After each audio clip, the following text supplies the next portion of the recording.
ദൈവനാമം മഹത്വപ്പെടുമാറാകട്ടെ. സമാധാന സന്ദേശത്തിലൂടെ എന്നെ ശ്രദ്ധിക്കുന്ന എല്ലാ പ്രിയപ്പെട്ടവർക്കും വീണ്ടും വരുന്നവനായ ക്രിസ്തുവേശുവിൻ്റെ നാമത്തിൽ എൻ്റെ സ്നേഹവന്ദനം. ഉൽപ്പത്തി പുസ്തകം 39 അധ്യായം അതിൻ്റെ 2-ാമത്തെ വാക്യം. യഹോവ യോസേഫിനോട് കൂടെ ഉണ്ടായിരുന്നത് കൊണ്ട് അവൻ കൃതാർത്ഥനായി മിസ്രൈമ്യനായ യജമാനൻ്റെ വീട്ടിൽ പാർത്തു. യഹോവ അവനോടുകൂടെ ഉണ്ടെന്നും അവൻ ചെയ്യുന്നതൊക്കെയും യഹോവ സാധിപ്പിക്കുന്നു എന്നും അവൻ്റെ യജമാനൻ കണ്ടു. വചനം പറയുകയാണ്, യോസഫിൻ്റെ കൂടെ ദൈവം ഉണ്ടായിരുന്നു. അതുകൊണ്ട് അവിടെ ഒരു പദം പറയുന്നുണ്ട്, കൃതാർത്ഥനായി.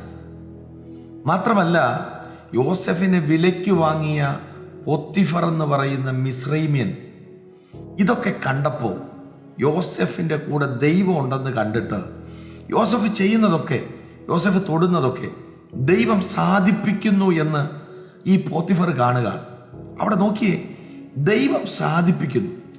മനുഷ്യന് മഹത്വമില്ല, ദൈവത്തിന് മഹത്വം കൊടുക്കുന്ന നിലയിൽ യോസഫ് തൊടുന്നതൊക്കെ ദൈവം അങ്ങ് അനുഗ്രഹിക്കുകയാണ്. പ്രിയരെ, നമ്മുടെ കൂടെയും ദൈവം ഉണ്ടെങ്കിൽ, മനുഷ്യരല്ല ദൈവം കൂടെ ഉണ്ടെങ്കിൽ നമ്മൾ തൊടുന്നതൊക്കെ അനുഗ്രഹിക്കപ്പെടും. മാത്രമല്ല, ദൈവം കൂടെയുള്ള ഒരു വ്യക്തി താൻ ചെയ്യുന്നതൊക്കെ താനല്ല ചെയ്യുന്നത്, ദൈവമാണ് ചെയ്യുന്നത്. തൻ്റെ കൂടെ ഇരുന്ന് ദൈവം ചെയ്യുന്നത് കാണുമ്പോൾ പുറത്തു നിന്ന് നോക്കുന്ന ഈ ദൈവത്തെ അറിയാത്തൊരു വ്യക്തി പോലും ഈ ദൈവം ജീവിക്കുന്നു എന്ന് അറിയാനായിട്ട് ഇടയാകുന്നു. പ്രിയരെ, അതിൻ്റെ തൊട്ടടുത്ത ഭാഗം പറയുന്നത് ഇങ്ങനെയാണ്: ദൈവം കൂടെ നിന്ന് യോസഫിന് കാര്യങ്ങളെ സാധിപ്പിക്കുന്നു എന്ന് പോത്തിഫർ കണ്ടപ്പോൾ അവിടെ പറയുന്നു, അതുകൊണ്ട് യോസഫ് അവന് ഇഷ്ടനായി ശുശ്രൂഷ ചെയ്തു. അവനെ ഗൃഹവിചാരകനാക്കി തനിക്കുള്ളതൊക്കെയും അവൻ്റെ കയ്യിൽ ഏൽപ്പിച്ചു. പ്രിയരെ, നമ്മുടെ ജീവിതത്തിനകത്തും ദൈവം കൂടെ ഉണ്ടെങ്കിൽ, ദൈവം നമ്മുടെ കൂടെ ഉണ്ടെങ്കിൽ ചിലതൊക്കെ ദൈവം നമ്മുടെ കയ്യിൽ ഏൽപ്പിക്കും. ചിലതെന്ന് പറയുമ്പോൾ ദൈവം തരുമ്പോൾ എല്ലാം നല്ലതേ തരത്തുള്ളൂ.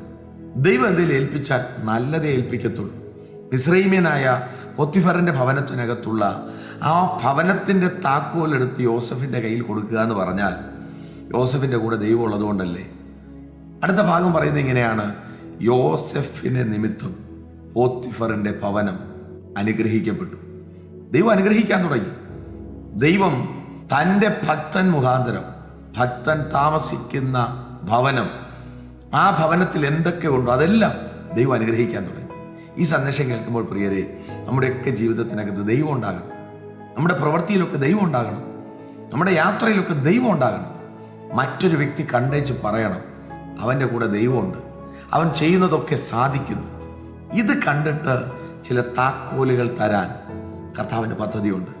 വിശ്വസിക്കുക, എനിക്കും ദൈവം ഇതുപോലെ ഒരുക്കിയിട്ടുണ്ട്, ഞാനും പ്രാപിക്കും എന്ന് ആത്മാവിൽ കണ്ടുകൊണ്ട് സഞ്ചരിപ്പാൻ ദൈവം കൃപ ചെയ്യട്ടെ. വിശ്വസിക്കുക, പ്രാർത്ഥിക്കുക. ദൈവം വിശ്വസ്തൻ. God bless U.